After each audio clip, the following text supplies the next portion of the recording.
See, no people are saying. Few people. See, we can't. I'm requesting each and everyone, don't treat MLAs like enemies.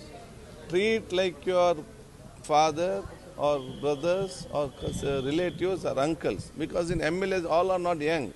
From one age to one age, they are there.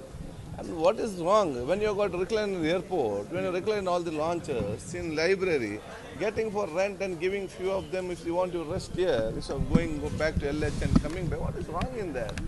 When you give anything to any other people, you're not, no one is bothered.